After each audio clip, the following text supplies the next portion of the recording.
मैं हूँ पूजा एंड स्वागत है आपका हमारे YouTube channel physics with twins में। तो जैसा कि आपको पता है कि यूनिट 5 स्टार्ट किया गया न्यूटोनियन मैकेनिक्स। उसमें हमने एक लेक्चर अपलोड कर दिया है कि हमें क्या पढ़ना है न्यूटोनियन मैकेनिक्स में। वो आपने वो वीडियो देख ली होगी। अगर वीडियो देख ली तो चलिए आज से हम अपने टॉपिक की ओर बढ़ते हैं और आज से हम पढ़ेंगे न्यूटोनियन मैकेनिक्स को। ठीक है, तो न्यूटोनियन मैकेनिक्स पढ़ने के पहले एक दो चीज़ भी आपको पता होना चाहिए। तो आज इस लेक्चर में उसी कवर करने वाले हैं। तो आज इस लेक्चर में आपको कुछ भी याद नहीं करना है या फिर कुछ भी आपको लिखना नहीं है, कोई टेंशन नहीं लेना है।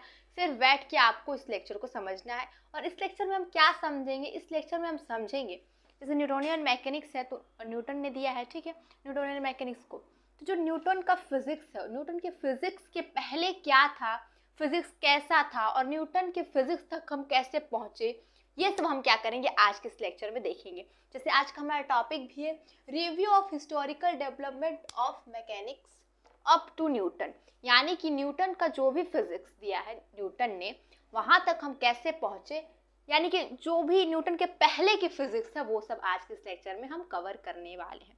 आप जानते हैं कि न्यूटन एक बहुत ही महान, बहुत ही ग्रेट क्या थे, साइंटिस्ट थे या फिजिशियन थे आप कह सकते हैं। उन्होंने फिजिक्स को एक नई ही दिशा दी थी।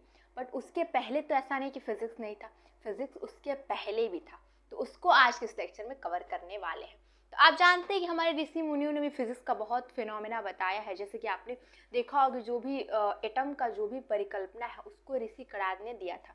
बट फिर भी उस सब को नहीं पढ़ेंगे, जहाँ से फिजिक्स ऑन पेपर है वहाँ से फिजिक्स को पढ़ेंगे, ठीक है। और धीरे धीरे हम न्यूटन के लॉ तक आएंगे, यानी कि न्यूटन के फिजिक्स तक आएंगे, ठीक है। तो चलिए स्टार्ट करते हैं। सबसे पहले कौन आया, सबसे पहले आए अरस्तु, ठीक है।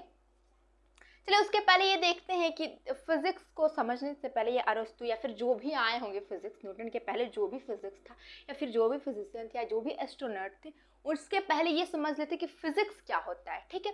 तो फिजिक्स आप ये नॉर्मल भाषा में समझ सकते हैं कि जब हम क्या, फिजिक्स होता है नेचर का ऑब्जर्व। अगर आप नेचर को ऑब्जर्व करते हैं तो वही होता है फिजिक्स। नेचर, ब्रह्मांड, इन सबको ऑब्जर्व करते हैं तो उसी को कहते हैं फिजिक्स। और इस बात को एक वैज्ञानिक ने भी कहा, सॉरी एक एस्ट्रोनॉट ने भी कहा है। किसने, उनका नाम क्या था, रिचार्ड थे। इन्होंने ही बताया, इन्होंने क्या बताया कि फिजिक्स जो है, फिजिक्स क्या है, ये एब्जॉर्ब, नेचर को जब एब्जॉर्ब करते हैं वही क्या है फिजिक्स। किसने, रिचार्ड ने बताया है, ठीक है। इतना सब आप थोड़ा बहुत फिजिक्स के बारे में समझ लिए। अब हम समझेंगे कि न्यूटन के पहले जो भी फिजिक्स था उसको स्टार्टिंग से समझते क्या क्या फिजिक्स था, किसने किसने अपना कुछ तर्क क्या क्या प्रस्तुत किया। तो सबसे पहले क्या थे, सबसे पहले थे क्या, अरस्तु थे, जिनको क्या कहते, एरिस्टोटल फिजिक्स भी कह सकते हैं। यानी कि उन्होंने क्या बताया, अरस्तु ने, जिसको आप कह सकते हैं एरिस्टोटलियन फिजिक्स। मतलब जो कि अरस्तु थे उन्होंने क्या बताया है, ठीक है। ये सब हम क्या कर, ये सब हम न्यूटन के पहले जो फिजिक्स है उन सबको बारी बारी पढ़ेंगे, एक एक साइंटिस्ट, एक एक एस्ट्रोनॉट के लेके। तो सबसे पहले हम अरस्तु की बात को देखते हैं कि इन्होंने क्या बताया है। ये कब आए थे, ये थे इन 384 बीसी से ये 322 बीसी के टाइम तक इनकी बात को माना गया और इनकी बात को समझा गया, ठीक है। इन्होंने क्या बताया था, इन्होंने बताया था कि इन्होंने दो टॉपिक बताया था। सबसे पहला टॉपिक बताया, सबसे पहला जो लॉ बताया था इन्होंने यूनिवर्स पे बताया था। तो सबसे पहले इन्होंने किस पे बताया था, यूनिवर्स, ठीक है। इन्होंने बताया था कि यूनिवर्स कैसे बना है, सबसे पहला चीज। और दूसरा इन्होंने बताया था कि ऑन मोशन ऑफ बॉडीज, ठीक है। यानी कि जो भी बॉडीज होती है, वो जो भी बॉडी होती है वो कैसे और क्यों मोशन करती है, ये बताया था उन्होंने। और पहला क्या बताया था कि यूनिवर्स कैसे बना है, ये दो चीज़ों को बताया था किसने, अरस्तु ने। तो चलिए समझते हैं कि कैसे बताया था, कैसे एक्सप्लेन किया था और क्या क्या बताया था और क्या इन्होंने गलत बताया था, क्या सही बताया था, क्या आगे भी चलता है और क्या आगे नहीं चलता है, ठीक है। तो सबसे पहले इन्होंने बताया था कि जो ये हमारा यूनिवर्स है, ये क्या दो चीज़ों से मिलकर, दो प्रकार की बॉडी से मिलकर बना है। पहला इन्होंने बताया टेरेस्ट्रियल बॉडी से मिलकर बना है। एंड सेकेंड इन्होंने बताया था कि सेलेस्टियल बॉडी, ठीक है, सेलेस्टियल बॉडी। आप ये कहेंगे कि ये क्या बॉडी है, उन्होंने बताया कि टेरेस्ट्रियल बॉडी और सेलेस्टियल बॉडी दो टाइप की बॉडी से मिलके बना हुआ है हमारा क्या यूनिवर्स। और सबसे पहले जो टेरेस्ट्रियल बॉडी है, इसका मतलब क्या, इसका मतलब यही होता है कि जहाँ मानव रहते हैं उस टाइप के बॉडी को हम कहते हैं टेरेस्ट्रियल बॉडी। मानव कहाँ रहते हैं, मानव पृथ्वी पर रहते हैं। तो एग्जाम्पल के तौर पे आप टेरेस्ट्रियल बॉडी क्या कर सकते हैं, पृथ्वी। और उन्होंने बताया था कि जो टेरेस्ट्रियल बॉडी होती है वो चार प्रकार के तत्वों, चार प्रकार के एलिमेंट से मिलके बनी होती है। किस किस एलिमेंट से बनके बनी होती है, सबसे पहले तो उन्होंने बताया था कि डस्ट से मिलके बना होता है, ठीक है, डस्ट से मिलके बना होता। फिर उन्होंने बताया था कि वाटर से मिलके बना होता, ठीक है। चलिए इसको थोड़ा सा क्या करते हैं यहाँ पे लिखते हैं, ठीक है। यहाँ पे लिखते हैं सबसे पहले टेरेस्ट्रियल बॉडी किसे कहते हैं, उन्होंने बताया था टेरेस्ट्रियल बॉडी उसे कहते हैं जो कि चार तत्वों से मिलके बना होता है। जैसे कि सबसे पहले डस्ट से मिलके बना होता है, ठीक है, डस्ट यानी कि धूल कण। और सेकेंड उन्होंने क्या कहा था, वाटर यानी कि पानी। सेकेंड क्या कहा था, एयर यानी कि वायु। एंड थर्ड क्या कहा था, फायर यानी कि अग्नि। यानी कि उन्होंने कहा था कि जो भी यूनिवर्स में टेरेस्ट्रियल बॉडी है वो इन चार तत्वों से मिलके बना है। एग्जाम्पल के तौर पे आप बोल सकते हैं अर्थ, यानी कि उन्होंने अर्थ को क्या कहा था कि टेरेस्ट्रियल बॉडी है और एक चार तत्वों से मिलके बनी होती है। यहाँ पे एग्जाम्पल के तौर पे आप क्या कर सकते हैं, अर्थ कह सकते हैं, ठीक है। सेकेंड उन्होंने यूनिवर्स में सेकेंड पार्ट क्या बनाया था कि बताया था कि सेलेस्टियल बॉडी। सेलेस्टियल बॉडी मतलब जो आकाशीय पिंड होते, जो हमारे ग्रह नक्षत्र तारे ये सब कैसे बने होते, ये उन्होंने बताया था। तो उन्होंने बताया था कि ये जैसे ये तो यहाँ हमने देख लिया कि ये क्या चार तत्वों से मिलके बना हुआ ये। और इन्होंने बताया था कि ये एक स्पेशल एलिमेंट से मिलके बना होता है जिसे आप दैवीय चीज कह सकते हैं या दैवीय एलिमेंट कह सकते हैं या फिर दैवीय शक्ति कह सकते हैं। उन्होंने उस टाइम पे ये चीज बताया था और उसका क्या नाम दिया था, उसको नाम दिया था ईथर। यानी कह सकते हैं कि जो हमारा जो आकाशीय पिंड होता है, जो कि सूर्य बोल सकते हैं, मून बोल सकते हैं, यानी कि सन, मून, मरकरी, ये सब उन्होंने बताया था कि ये सब किससे मिलके बना होता है। ये बताया था उन्होंने कि एक स्पेशल एक एलिमेंट से मिलके बना होता है जिसे हम कहते हैं, जिसे कह सकते हैं ईथर, ठीक है, उन्होंने ये कहा था। और ये एक दैवीय, आप बोल सकती है एक दैवीय चीज है या दैवीय शक्ति है, उससे मिलके हमारा क्या आकाशीय पिंड बना होता है। तो यहाँ पे एग्जाम्पल के तौर पे क्या लिखेंगे, एग्जाम्पल में लिखेंगे जैसे कि सन, मून, मरकरी इत्यादि, ठीक है। हमने क्या पढ़ा, हमने पढ़ा कि एक क्या थे, अरस्तु एक फिजिशियन थे। उन्होंने क्या बताया, उन्होंने दो टॉपिक पे अपनी राय दी। फर्स्ट ऑफ ऑल उन्होंने बताया कि यूनिवर्स कैसे बना है, एंड सेकेंड बनाया कि किसी भी बॉडी वो क्यों मोशन करती है और कैसे मोशन करती है। तो पहला हमने पढ़ा कि उन्होंने यूनिवर्स में बताया कि यूनिवर्स में दो टाइप की बॉडी होती है। पहली होती है टेरेस्ट्रियल एंड सेकेंड क्या होती है, सेलेस्टियल। टेरेस्ट्रियल उस टाइप की बॉडी को कहते हैं जहाँ पे मतलब आप कह सकते हैं कि मानव चल सकता है या फिर जहाँ पे जीवन पॉसिबल है, या फिर कह सकते हैं कि जो भी वो टेरेस्ट्रियल बॉडी होती है जस्ट लाइक अर्थ, वो चार चीजों से मिलकर बनी होती है, dust, water, air and fire. यानी कि धूल, कण, पानी, वायु एंड अग्नि से मिलकर बना होता है। और जो सेलेस्टियल बॉडी होती है, जिससे एग्जाम्पल के तौर पे आप कह सकते हैं आकाशीय पिंड, वो सब मिलकर बना होता है। एक स्पेशल एलिमेंट होता है ईथर। उस समय में इन्होंने बताया था कि ईथर से मिलकर बना होता है, जो कि दैवीय चीज होती है, दैवीय शक्ति होती है। इतना उन्होंने बताया था, ठीक है। इतना तो हमने पढ़ लिया कि यूनिवर्स के बारे में पढ़ लिया, इस चीज के बारे में हमने पढ़ लिया। अब सेकंड टॉपिक पे आएंगे जो अरस्तु ने बताया था, ऑन मोशन ऑफ बॉडीज, यानी कि कैसे भी किसी बॉडी का मोशन कैसे होता है, ठीक है, कैसे मोशन होता है, अब ये पढ़ेंगे। तो यहाँ पे भी इन्होंने क्या बताया, इन्होंने सबसे पहले जो हमने यहाँ पे टेरेस्ट्रियल बॉडी लिखा था उसका मोशन बताया। उन्होंने उसका मोशन बताया कि दो तरह से होता है। पहला होता है नेचुरल मोशन, ये हम अच्छा पहले लिख लेते हैं, ठीक है। उन्होंने किसके बारे में बताया, सबसे पहले उन्होंने बताया कि टेरेस्ट्रियल बॉडी का मोशन उन्होंने कैसे बताया, ठीक है। लिखेंगे टेरेस्ट्रियल बॉडी, सबसे पहले टेरेस्ट्रियल बॉडीज का मोशन बताया दो तरीके से। पहला तरीका, पहला क्या है, पहला हमारा क्या टेरेस्ट्रियल बॉडी में जो पहला मोशन था वो क्या है, क्या था यार मैं भूल गई। तो क्या पढ़ रहे थे, नेचुरल मोशन, ठीक है, नेचुरल मोशन पढ़ रहे थे। पढ़ेंगे टेरेस्ट्रियल बॉडी जो है उसका सबसे पहले हम पढ़ेंगे टेरेस्ट्रियल बॉडी होती है वो कैसे मूव करती है, फिर देखेंगे हमारा जो सेलेस्टियल बॉडी है वो कैसे मूव करती है। उन्होंने बताया है उस बॉडी का मूव कैसे बताया, ठीक है। तो सबसे पहले टेरेस्ट्रियल बॉडी भी दो प्रकार से मूव करती है, दो प्रकार से मोशन करती है। पहला मोशन करती है नेचुरल मोशन, ठीक है, नेचुरल मोशन, नेचुरल मोशन, ठीक है, नेचुरल मोशन करती है। नेचुरल मोशन मतलब क्या होता है? नेचुरल मोशन मतलब यही होता है कि जो बॉडी होती है वो क्या होती है, वो अपने जो नेचुरल उसका प्लेस है उसी की तरफ आना चाहती है। जैसे मान लीजिए कि हमने क्या बताया था, हमने बताया था कि जो भी हमारा टेरेस्ट्रियल बॉडी हो किससे किससे मिलके बना होता है। हमने क्या बताया, सबसे पहले बताया था कि डस्ट से मिलके बनी होती है, फिर डस्ट के ऊपर क्या होता है, वाटर होता है, एंड सेकेंड थर्ड क्या बताया था हमने कि वाटर के ऊपर क्या होता है, एयर होता है, एयर के ऊपर क्या होता है, फायर होता है।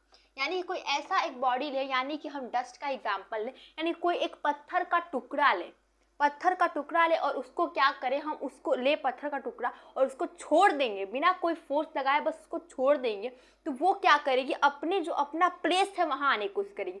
प्लेस मतलब पत्थर किससे मिलके बना, वो डस्ट से ही मिलके बना। यानी कि डस्ट क्या होता है, पृथ्वी के सरफेस पे होता है, यानी किसी चीज़ को छोड़ेंगे तो पृथ्वी के सरफेस पे आ जाएगा, यानी कि नीचे आ जाएगा डस्ट के पास। यानी कि अगर हम डस्ट को ले रहे हैं तो डस्ट क्या कर रहा है, अपने जो पोजीशन है, जो अपना उसका नेचुरल प्लेस है, यानी कि पृथ्वी यानी कि डस्ट वहाँ आने की कोशिश करता है। यानी कि आपने देखा कि आप जब पत्थर को लेंगे और यहाँ से छोड़ देंगे तो वो क्या जाएगा, पृथ्वी पर जाएगा, यानी कि डस्ट पर जाएगा। यानी कि वो मोशन किधर की ओर कर रहा है, मोशन अपने नेचुरल प्लेस की ओर जाके कर रहा है, नेचुरल प्लेस की ओर उसका मोशन हो रहा है। तो अगर आप अभी एग्जांपल लेंगे तो सच में वैसा होगा, बट आप तो ये कहेंगे कि अगर मैं किसी चीज़ को लेके छोड़ रही हूँ तो ग्रेविटेशनल की वजह से नीचे जा रहा है। बट उस समय देखिए ग्रेविटेशन का कोई कॉन्सेप्ट नहीं था, तो इसी कॉन्सेप्ट के बेस पे अरस्तु ने बताया था, ठीक है। अरस्तु ने क्या किया, बताया था कि डस्ट अगर हम कोई लेंगे या पत्थर का टुकड़ा लेंगे और उसको छोड़ेंगे तो वो डस्ट की तरफ ही जाएगा, यानी कि पृथ्वी की तरफ जाएगा, यानी कि नीचे जाएगा। वैसे अगर आप एयर को ले, यानी कि आग को जलाएंगे तो आग हमेशा क्या करता है, सॉरी ये एयर नहीं, आप अगर फायर यानी कि आग को लेंगे और उसको जलाएंगे तो वो देखिए यहाँ पे फायर क्या है, ऊपर की ओर है, तो आग हमेशा ऊपर की ओर जाता है। ऐसे ही कॉन्सेप्ट बताया था अरस्तु जी ने, ठीक है। आपको समझ में आया कि नेचुरल मोशन क्या होता है। नेचुरल मतलब होता है कि जो लिख सकते हैं ऑल बॉडी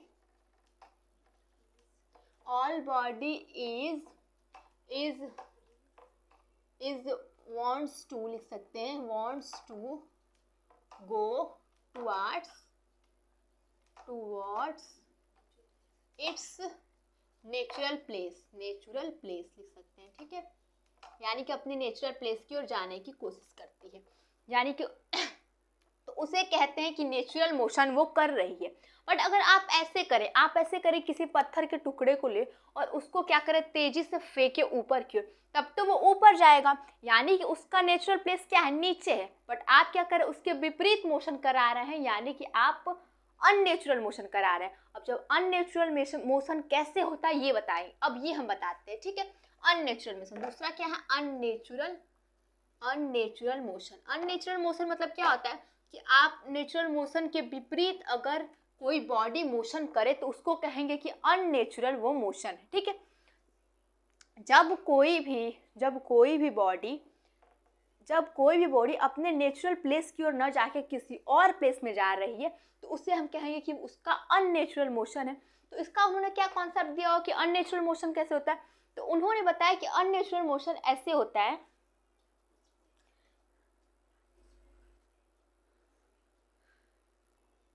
अननेचुरल मोशन में क्या होता है कि उन्होंने क्या कॉन्सेप्ट बताया कि जब अननेचुरल मोशन कैसे होता है, जब हम किसी बॉडी को एक्सटर्नल पुश या पुल करते हैं। जैसे हमने पत्थर लिया, उसको क्या किया, पुश किया ऊपर की ओर, फेंका, एक फोर्स लगाया, तब जाके वो बॉडी अननेचुरल मोशन करती है, यानी कि अपने जो नेचुरल प्लेस है उससे विपरीत मोशन करती है। उन्होंने ऐसे बताया था, ठीक है। जैसे कि मान लीजिए किसी पत्थर के टुकड़े को हम ऊपर की ओर फेंके तो वहां पे हमने क्या किया, वहां पे हमने पुश किया, तब वो पत्थर का टुकड़ा ऊपर गया। उन्होंने ये बताया था, ठीक है। उन्होंने बताया था जैसे कि मान लीजिए कोई पत्थर का टुकड़ा ले, उसको हम फेंके ऊपर की ओर, तो उन्होंने कहा कि हमें लगातार हमें एक्सटर्नल पुश या पुल करना पड़ेगा, तब वो बॉडी क्या होगी, आगे मूव करेगी, यानी कि अननेचुरल मोशन करेगी। यानी कि उन्होंने ये बताया कि अननेचुरल मोशन कराने के लिए किसी बॉडी पर हमें लगातार एक्सटर्नल फोर्स लगाना पड़ेगा, पुश या पुल करना पड़ेगा, तब वो अननेचुरल मोशन करेगी, उन्होंने बताया था। ठीक है, ये उन्होंने बताया था। ये क्या है, और अब समझेंगे टेरेस्ट्रियल बॉडी का हो गया। अब समझेंगे जो सेलेस्टियल बॉडी होती है, जो कि सेलेस्टियल बॉडी यानी कि सेलेस्टियल बॉडी यानी कि जो आकाशीय पिंड होती है, उन्होंने बताया था कि ये क्या होती है, ये सर्कुलर मोशन करती है। ठीक है, सर्कुलर मोशन करती है और इसको हम चेंज नहीं कर सकती, हमेशा सर्कुलर मोशन करती रहेगी, इतना उन्होंने बताया था। यानी कि सर्कुलर मोशन करती है, इतना उन्होंने बताया था। ठीक है, और यहाँ पे उन्होंने ये बताया था कि यहाँ पे जो बॉडी मान लीजिए नेचुरल मोशन कर रही है, तो जो उसकी वेलोसिटी होती है वो उसकी वेट पे क्या होती है, डिपेंड करते हैं। यानी कि जितना वेट होगा उसके अकॉर्डिंग ही उसकी वेलोसिटी होती है। और उन्होंने ये भी बताया था कि जो वेलोसिटी होती है वो डेंसिटी के व्युत्क्रमानुपाती होती है। मतलब अगर जहाँ पे डेंसिटी नहीं है, यानी डेंसिटी जीरो है तो वेलोसिटी इनफाइनाइट हो जाएगी, डेंसिटी अगर जीरो है तो वेलोसिटी इनफाइनाइट हो जाएगी, जो कि पॉसिबल नहीं है। इसलिए उन्होंने कहा कि डेंसिटी कहीं ऐसा हो नहीं सकता कि डेंसिटी एकदम जीरो हो। यानी कि निर्वात का कॉन्सेप्ट उन्होंने मतलब बताया कि निर्वात कहीं होता ही नहीं, जहाँ कुछ नहीं होता वहाँ ईथर होता, उन्होंने बताया था। यानी कि इन्होंने निर्वात के कॉन्सेप्ट को नहीं बताया था, निर्वात बताया था कि निर्वात ऐसा नहीं कि निर्वात होता ही नहीं, उन्होंने ये बताया था। ठीक है, तो इन्होंने नेचुरल मोशन में क्या क्या बताया था, पहले ये बताया था कि नेचुरल मोशन कैसे होता है। नेचुरल मोशन में क्या होता है कि जो बॉडी का हम मोशन करा रहे हैं वो अपनी बॉडी अपने नेचुरल प्लेस पे आने की कोशिश करती है, और वैसे ही नेचुरल मोशन होता है, जैसे कि हम किसी पत्थर को नीचे फेंके। ठीक है, डस्ट की ओर आने की कोशिश करेगी। और उसके बाद उन्होंने बताया कि अननेचुरल मोशन कैसे होता है, यानी कि अगर आप किसी बॉडी को उसके नेचुरल प्लेस से अलग की ओर उसको मोशन करा रहा है, यानी कि नेचुरल प्लेस अगर पत्थर का नीचे है डस्ट की ओर, तो उसको हम क्या करें, ऊपर पुश या पुल करें, ऊपर फोर्स लगाए, ऊपर उसको मोशन कराए, ऊपर की ओर फेंके, तो वो कैसे मोशन करता है। तो उन्होंने बताया कि वो वहाँ पे कैसे मोशन करता है, वहाँ पे हम एक्सटर्नल कोई फोर्स लगा, एक्सटर्नल, जब तक एक्सटर्नल अगर हम पुल या पुश करेंगे तब तक वो बॉडी मोशन करती रहेगी, और उसके बाद वो नहीं करेगी, इतना बताया था। ठीक है, इतना सब बताया था टेरेस्ट्रियल बॉडी में। और सेलेस्टियल बॉडी में उन्होंने बताया था कि क्या होती है, जो सेलेस्टियल बॉडी यानी जो आकाशीय पिंड होते हैं, यानी जो सन मरकरी ये सब होते हैं, वो सर्कुलर मोशन करते हैं, इतना उन्होंने बताया था। और इन्होंने एक ये भी चीज़ बताया था, ये सब तो देखिए सही, सबने सही मान लिया, बट एक उन्होंने ऐसा चीज़ बताया कि जो कि बाद में उसका बहुत विरोध हुआ और उसको बहुत गलत सिद्ध किया गया। क्या बताया था, उन्होंने बताया था कि जो अर्थ होती है, जो अर्थ होती है वो क्या होती है, जो अर्थ होती है वो सेंटर ऑफ गैलेक्सी होती है, सेंटर ऑफ गैलेक्सी। आप कहेंगे इसका मतलब क्या होता है, इसका मतलब होता है कि जो पृथ्वी होती है वो बीच में होती है, उसके चारों ओर सारे ग्रह सूर्य सब लोग चक्कर लगाते हैं। जैसे कि आप जानते हैं कि ऐसा बिल्कुल नहीं है, सूर्य बीच में होता है और सब लोग उसका चक्कर लगाते हैं सारे ग्रह, बट यहाँ पे इन्होंने बताया कि जो अर्थ होता है वो बीच में होता है। यानी कि उन्होंने क्या बताया था, उन्होंने जियोसिनेट्रिक बताया था, जो कि नहीं है। ठीक है, यानी कि सेंटर ऑफ गैलेक्सी बता रहे हैं कि पूरे गैलेक्सी के सेंटर में क्या है, हमारा अर्थ है, उन्होंने इतना बताया था। तो देखिए इतना अरस्तु ने क्या क्या बता दिया, दो चार चीज़ बताया था, उसको समझ लीजिए। सबसे पहले उन्होंने क्या बताया था, सबसे पहले उन्होंने बताया था कि जो हमारा यूनिवर्स है वो कैसे बना है, फिर उन्होंने बताया था कैसे बॉडी का मोशन होता है, इतना चीज़ उन्होंने बताया था। और थर्ड उन्होंने बताया था कि जो अर्थ है वो सेंटर ऑफ गैलेक्सी होता है। ठीक है, इतना बताया था। फिर इसके बाद आते हैं, इसके बाद क्या आते हैं, जो सेकेंड आएंगे हम समझेंगे। हम कहाँ तक चल रहे हैं, हम चल रहे हैं न्यूटन जो भी फिजिक्स बताते हैं वहां तक हम धीरे धीरे चलेंगे। तो सबसे पहले अरस्तु से हम स्टार्ट करेंगे। तो जो सेकेंड है हमारा क्या है, सेकेंड है जॉन, लिखेंगे John John John John John Philoponus. ठीक है, ये इनका नाम था। ठीक है, ये क्या 6वीं शताब्दी यानी कि कह सकते हैं 6th सेंचुरी में ये थे। ठीक है, इन्होंने क्या बताया, इन्होंने जो अरस्तु का जो वो था, क्या था अरस्तु का जो अननेचुरल मोशन है उसके एक्सप्लेनेशन को रिजेक्ट कर दिया था। यानी कह सकते हैं इन्होंने क्या किया, reject the explanation of the explanation of Aristotle's, क्या जो एक्सप्लेनेशन था एरिस्टोटल का, क्या अननेचुरल मोशन मतलब कि उन्होंने क्या बताया था कि अननेचुरल मोशन, अरस्तु ने क्या बताया था कि हम क्या करते हैं, किसी बॉडी पे अगर एक्सटर्नल पुल या पुश करें, किसी बॉडी पे, यानी कोई बॉडी है उस पर एक्सटर्नल हम क्या करेंगे, किसी बॉडी पे अगर एक्सटर्नल हम फोर्स लगाएंगे, यानी मान लीजिए कोई यहाँ पे बॉडी है, ठीक है, इस बॉडी पे अगर मैं एक्सटर्नल कुछ पुल या पुश लगा रहे हैं, या बोल सकते हैं फोर्स लगा रहे हैं, पुल या पुश लगा रहे हैं, यानी पुल या पुश कर रहे हैं, तब जाके ये बॉडी क्या करेगी, मोशन करेगी और क्या करेगी, कहीं तक पहुंचेगी, ठीक है। और अरस्तु ने बताया तो, और कहा था कि जब लगाए, यानी कि हमें इसको अगर आगे और बढ़ाना है तो हमें जो फोर्स है लगातार लगाना पड़ेगा, तब जाके ये बॉडी मोशन करेगी। बट आप अगर एग्जाम्पल के रूप में देखेंगे या फिर आप अगर फील करेंगे तो ऐसा नहीं होता। ऐसा होता है कि आप किसी चीज़ पे अगर फोर्स लगाते हैं, आप किसी चीज़ पे पुल या पुश करते हैं, तो आप एक बार करके छोड़ देते हैं और वो कुछ दूर तक जाती है। तो इन्होंने बताया कि कुछ दूर तक किस वजह से जाती है वो बताया, और उसको क्या कहा कि इम्पेटेशस की वजह से जाती है, ठीक है।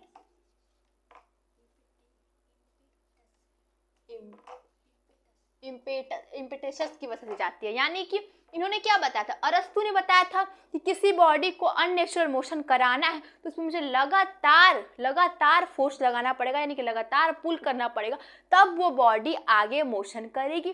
पर जॉन ने क्या बताया था कि नहीं, हम एक बार उस पर फोर्स लगा देंगे या एक बार उसको पुश कर देंगे तो वो थोड़ी दूर तक जाती है, और किस वजह से जाती है, इम्पेटेटस की वजह से जाती है, ठीक है। और ये क्या होता है, ये इज इक्वल टू होता है स्पीड, वेट इंटू स्पीड, ठीक है,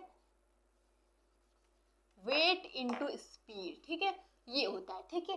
इन्होंने जोन ने क्या किया, जोन जो फिलोपोनस थे, उन्होंने अरस्तु के एक चीज को क्या कर दिया, रिजेक्ट कर दिया, किसके, बॉडी के अननेचुरल मोशन को, ठीक है। इतना इन्होंने क्या कर दिया। अब चलेंगे जो थर्ड हमारे थे, जो कि थे निकोलस कोपरनिकस, ठीक है। जो थर्ड है वो क्या है, थे निकोलस, एक एक हम साइंटिस्ट की तरफ क्या कर रहे हैं, बढ़ रहे हैं, एक एक एस्ट्रोनॉट की तरफ, ठीक है। निकोलस आप कह सकते हैं कोपरनिकस,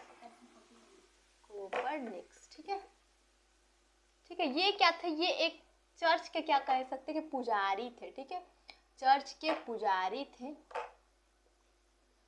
और ये क्या, ये एक पोलस एक शहर है, ठीक है, सॉरी एक देश है, पॉलिश, ठीक है, उसके क्या है, एस्ट्रोनॉट थे, ठीक है।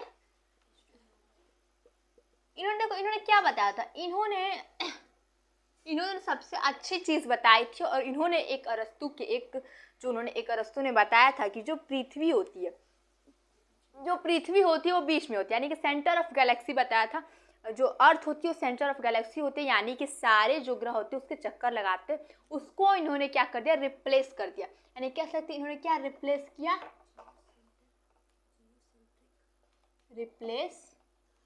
जियोसेंट्रिक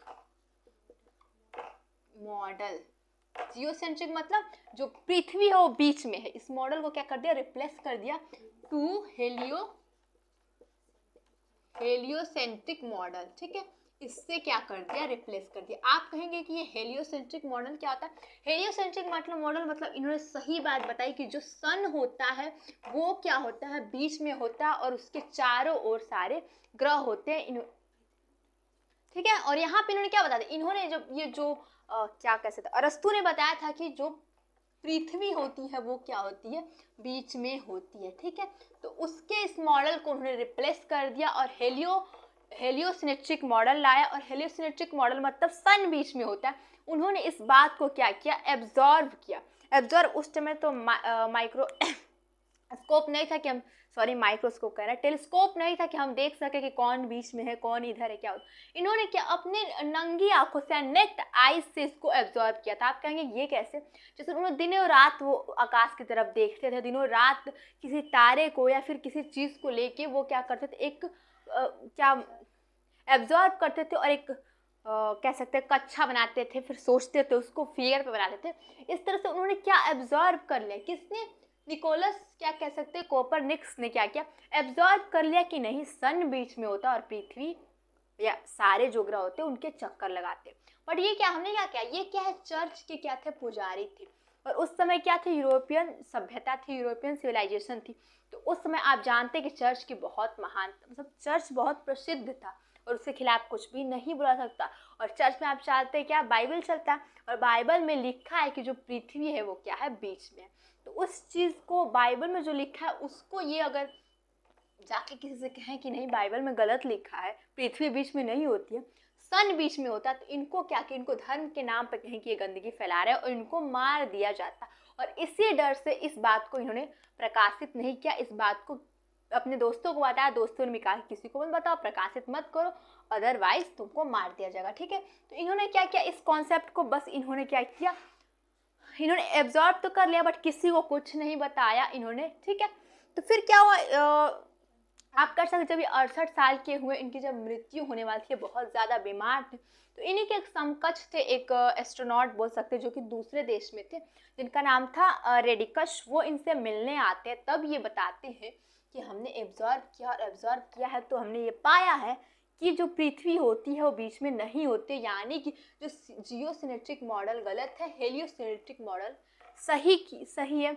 रेडिकस ने सुना और रेडिकस ने इनसे कहा, जो जॉर्ज रेडिकस थे उन्होंने इनसे कहा, इनकी आज्ञा से सारे चीज़ इनको लेके, इनके जो भी मतलब एब्जॉर्ब किया था, जो भी लिखा था, जो भी उन्होंने कुछ किया था, उसको लेके गए और उन्होंने कहा कि इसको मैं प्रकाशित करूँगा।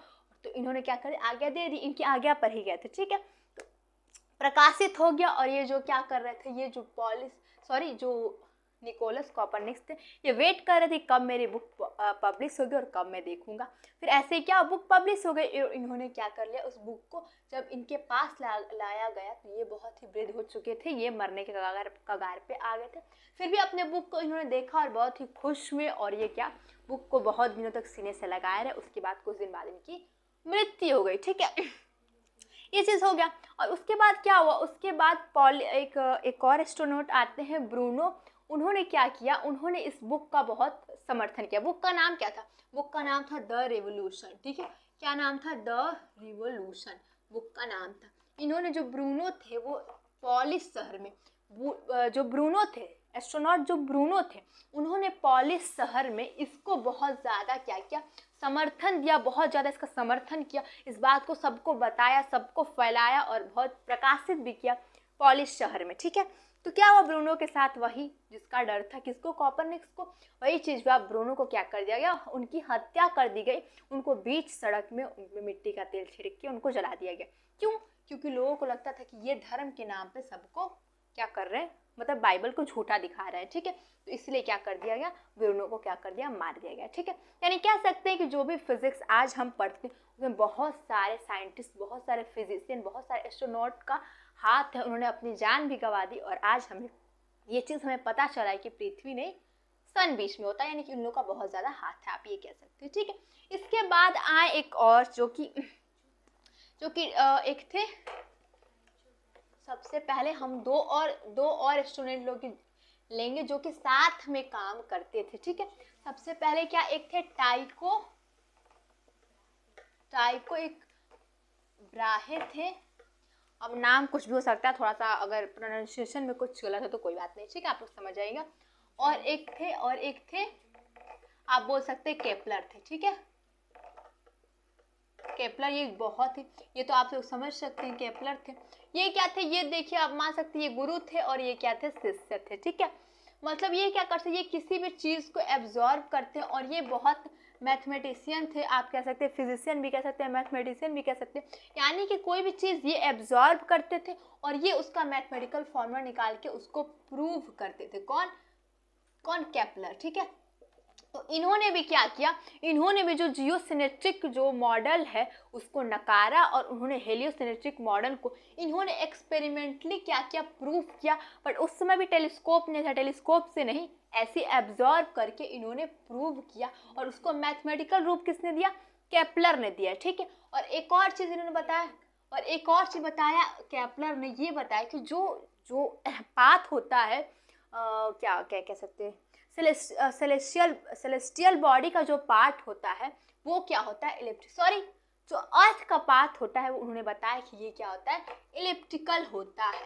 ठीक है, यानी कह सकते हैं इन्होंने ही बताया कि जो अर्थ का पार्ट होता है वो दीर्घवृत्ताकार होता है, वो क्या होता है, सर्कुलर यानी कि नहीं होता है। उन्होंने बताया था कि इलिप्टिकल होता है। किसने, केपलर ने। और इन दोनों ने मिलकर क्या एक्सपेरिमेंट किया था, ये भी एक्सपेरिमेंट किया था कि जो जियोसेंट्रिक मॉडल है वो गलत है और जो हेलियोसेंट्रिक मॉडल है वो सही है। इन्होंने ऑब्जर्व किया और इन्होंने मैथमेटिकली उस चीज को प्रूफ किया। और सबसे लास्ट में आते हैं गैलीलियो। ठीक है, इसके नाम से तो आप लोग परिचित होंगे, इनको मॉडर्न फिजिक्स का पिता भी कहा जाता है। ठीक है, क्या, गैलीलियो। ठीक है, गैलीलियो। ठीक है, ये सबसे लास्ट में आते हैं। ठीक है, ठीक है, ये क्या होता है, ये देखिए सबसे पहले इन्होंने क्या किया, सबसे पहले तो इन्होंने सपोर्ट किया, किसको सपोर्ट किया, कॉपरनिकस। पहले समझ लेते, ये क्या, ये एक इटालियन एस्ट्रोनॉट थे, इटालियन एस्ट्रोनॉट। ठीक है, अब बोल सकते हैं यूरोप की ओर ही। ठीक है, एस्ट्रोनॉट थे। ठीक है, ये इटालियन एस्ट्रोनॉट थे, एक फिजिशियन भी बोल सकते हैं, ये फिजिशियन भी थे, मैथमेटिशियन भी थे। ये बहुत ही इनकी क्या, बहुत ज्यादा उपाधि है। तो ये गैलीलियो ने सबसे पहले क्या किया, सबसे पहले तो गैलीलियो ने एक चीज किया, क्या किया, इन्होंने सपोर्ट किया, किसको सपोर्ट किया, कॉपरनिकस को। सपोर्ट किया किसको, कॉपरनिकस के जो उनका क्या था, कॉपरनिकस का क्या था, जो हेलियोसेंट्रिक मॉडल है उसको क्या किया, इसको क्या किया, सपोर्ट किया। ठीक है, यानी कि इन्होंने भी बताया कि जो पृथ्वी होती है वो क्या होती है, बीच में नहीं होती है, जो सूर्य होता है वो बीच में होता है। तो देखिए ये तो इटालियन थे, यानी कि यहाँ पर भी यूरोपियन सिविलाइजेशन होगी, तो इनको कहा गया कि अब अपनी बात वापस लीजिए, नहीं तो आपको भी कड़ी से कड़ी सजा मिली। तो सबसे पहले इन्होंने क्या किया, पूरा समर्थन किया कि नहीं मैं सही बोल रहा हूँ, पृथ्वी, सूर्य बीच में होता है, पृथ्वी बीच में नहीं होता है, उस चीज़ को सपोर्ट किया। ठीक है, बट बाद में इतना इनको बताया गया कि अगर आप नहीं करेंगे तो आपको बहुत ज़्यादा बड़ी सज़ा मिलेगी। तो इन्होंने ना चाहते हुए भी अपनी बात वापस ले ली कि मैं सपोर्ट नहीं कर रहा हूँ किसका, कॉपरनिकस का, यानी कि इन्होंने जियोसेंट्रिक को सपोर्ट किया। मतलब सपोर्ट नहीं किया, इन्होंने मजबूरी में अपनी बात को वापस ले लिया। ठीक है, तो इनकी सज़ा कुछ कम हुई, सज़ा बहुत पहले ज़्यादा थी, इनकी सज़ा कुछ कम हुई। ये अपनी ज़िंदगी के लास्ट साल में, जब ज़िंदगी ये मतलब के लास्ट साल में इनको क्या किया, नज़र बंद कर दिया गया और एक काल कोठरी में इनको बंद कर दिया गया और अपनी ज़िंदगी के लास्ट साल एक काल कोठरी में क्या इन्होंने बिताया। ठीक है, और गैलीलियो को और भी कुछ है, चलिए उसको भी देख लेते हैं।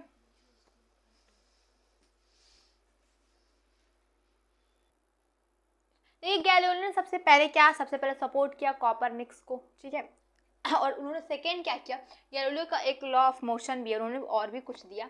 उन्होंने क्या दिया, उन्होंने ये बताया कि जो natural state of an object, किसी भी ऑब्जेक्ट का जो नेचुरल स्टेट होता है, यानी कि नेचुरली वो क्या होता है, सबसे पहले तो या तो रेस्ट पे होता है या उसकी एक यूनिफॉर्म वेलोसिटी होती है, यानी कि उसकी एक कांस्टेंट वेलोसिटी होती है, यानी कि वेलोसिटी कम या ज़्यादा नहीं होती है, तो कांस्टेंट वेलोसिटी होती है, या तो वो बॉडी रेस्ट पे होता है। उसकी नेचुरल स्टेट किसी भी बॉडी की यही होती है। ठीक है, यहाँ पे ये लिखा गया। दूसरा क्या है कि object resistance change in motion, this property is called law of inertia, यानी कि कोई भी जो ऑब्जेक्ट है वो अपने जो भी मोशन में बदलाव का विरोध करती है, यानी कि अगर वो मोशन कर रही है उसमें बदलाव आ रहा है, उसका कोई भी बॉडी विरोध करती है। ठीक है, और इसी को कहते हैं लॉ ऑफ इनर्शिया, जो कि आप देख रहे हो कि न्यूटन का ही नियम है, न्यूटन से ही मिलता जुलता है, तो कह सकते हैं हाँ ये थोड़ा बहुत न्यूटन का ही नियम है। थर्ड क्या है कि velocity of free fall does not depend upon mass, यानी हमने क्या बताया था, फ्री फॉल मतलब क्या, वही जो हमने पहले बताया था नेचुरल मोशन, यानी कि फ्री फॉल, फ्री से हमने गिरा दिया था तो उस पर हमने कोई फोर्स नहीं लगा रहे थे, कोई पुश या पुल नहीं करते, उसको बस क्या करते, छोड़ दे रहे थे, यानी कि फ्री उसका क्या होता है, नीचे जा रहा था। तो यानी कोई अगर फ्री फॉल, जो कोई भी किसी बॉडी अगर वो फ्री गिरा रहे हैं उसको नीचे, तो उसकी वेलोसिटी क्या होती है, इन चीज़ों पर डिपेंड नहीं करती, जो कि हमने अरस्तु के लॉ में क्या पढ़ा था, अरस्तु ने बताया था कि कोई अगर नेचुरल मोशन कर रही है तो उसकी जो वेलोसिटी होती है वो वेट पे डिपेंड करती है, यानी कि मास पे डिपेंड करती है। वेट या मास आप कुछ बोल सकते हैं क्योंकि दोनों एक ही जैसा होता है। तो अगर वेट पे डिपेंड कर रही है, उस अरस्तु ने बताया था, पर इन्होंने बताया था कि वेट पे डिपेंड नहीं करती। इन्होंने क्या किया था, एक्सपेरिमेंट भी किया था। इन्होंने क्या किया था, एक हैवी बॉडी लिया था और एक लाइट बॉडी लिया था, और दोनों को क्या किया, ऊपर से उन्होंने नीचे गिराया था। तो उन्होंने देखा ऑलमोस्ट उस सबकी वेलोसिटी एक ही टाइम पे दोनों नीचे गई थी, यानी कि ऑलमोस्ट उसकी वेलोसिटी सेम थी। तो वहाँ से उन्होंने क्या एब्जॉर्ब किया, और वहाँ से उन्होंने बताया कि जो कि वेलोसिटी होता है वो वेट पर निर्भर नहीं करता। आज हमने पता लगा लिया है कि वे डिपेंड किस पे करता है, 2gh, यानी कि हाइट पे डिपेंड करता है, और ये गुरुत्व त्वरण पे डिपेंड करता है, क्या, वेलोसिटी। ठीक है, आज हमने ये चीज़ पता लगा लिया, बट उस समय पता नहीं था, पर फिर भी ऑब्जर्व कर लिया था गैलीलियो, और उन्होंने बताया था कि जो वेलोसिटी होती है वो इस पे डिपेंड नहीं, वेट पे डिपेंड नहीं करती, और जो वेलोसिटी होती है वो डेंसिटी की व्युत्क्रमानुपाती भी नहीं होती है। किसने, गैलीलियो ने ये बताया था, यानी गैलीलियो ने कुछ अपने नियम भी दिए थे और सपोर्ट भी किया था कोपरनिकस को। ठीक है, तो अगर आप स्क्रीनशॉट लेना चाहें तो इसको ले सकते हैं। ठीक है, तो आपने ले लिया होगा। ठीक है, तो देखिए आज का लेक्चर क्या, बस आराम से बैठ के आपको सुनना था, समझना था। अब कल से हम न्यूटन के फिजिक्स को पढ़ेंगे, यानी कि न्यूटोनियन मैकेनिक्स का फर्स्ट लेक्चर कल आएगा, और कल से हम पढ़ेंगे कि क्या है न्यूटोनियन मैकेनिक्स में। ये देखिए उसके पहले आपके बुक में दिया हुआ है, इसलिए इसको बताना ज़रूरी था। क्या था, review of historical development of mechanics up to Newton, यानी कि न्यूटन ने जो मैकेनिक्स दिया है, जो मैकेनिक्स फिजिक्स दिया है, उसके पहले का जो भी हिस्टोरिकल बैकग्राउंड था आपने यहाँ पे कॉन्सेप्ट को अच्छे से समझ दिया, कैसे कैसे फिजिक्स गया, कौन किसको मार दिया गया, क्या क्या किया गया। मैंने कह सकते हैं यही आप लोग कि यहाँ तक हम पहुँचने तक बहुत सारे एस्ट्रोनॉट का योगदान रहा है, बहुत सारे लोगों की हत्या कर दी गई। ठीक है, तो अगर ये सब नहीं पता रहा तो आज हम नहीं जान पाते कि जो हमारा क्या कह सकते, जो हमारा पृथ्वी है वो बीच में नहीं है, सन बीच में है। ठीक है, तो होप आपको वीडियो अच्छी लगी होगी। वीडियो अच्छी लगी तो वीडियो को लाइक कीजिए, चैनल को सब्सक्राइब कीजिए, शेयर कीजिए, और कमेंट करना बिल्कुल मत भूलिए, क्योंकि आप कमेंट करते हो उससे हमें मोटिवेशन मिलता है, खुशी होती है, और आपके लिए और बेहतर हम कर सकते हैं अगर आप कमेंट करेंगे तो। एंड अगर आप अभी तक हमारे टेलीग्राम चैनल से नहीं जुड़े हैं तो आप टेलीग्राम चैनल से जल्दी जुड़ जाइए, क्योंकि देखिए न्यूटोनियन फिजिक्स में भी बहुत सारा थ्योरी है। ठीक है, तो उस थ्योरी को आपको एग्जाम में लिख के लाना है। देखिए यहाँ पे ज़्यादा से ज़्यादा आपको कॉन्सेप्ट समझाया जाता है आपको, बट यहाँ पे नोट्स आपको कैसे बनाना है, अगर आपको अच्छे से जानना चाहते हैं तो आप टेलीग्राम चैनल से जुड़ जाइए, क्योंकि वहाँ पे लेक्चर वाइज नोट्स प्रोवाइड किया जाता है। ठीक है, तो अगर आप उस चैनल से जुड़ जाएंगे, नोट्स देखेंगे और वैसे एग्जाम में लिख के आएंगे, तो जाहिर सी बात है कि आप और उससे बेहतर करके आएंगे। ठीक है, थैंक यू, मिलेंगे नेक्स्ट वीडियो। तब तक के लिए खुश रखिए, अपने मम्मी पापा को खुश करिए, अपने मम्मी पापा को प्राउड फील कराइए। थैंक यू, मिलेंगे नेक्स्ट वीडियो में।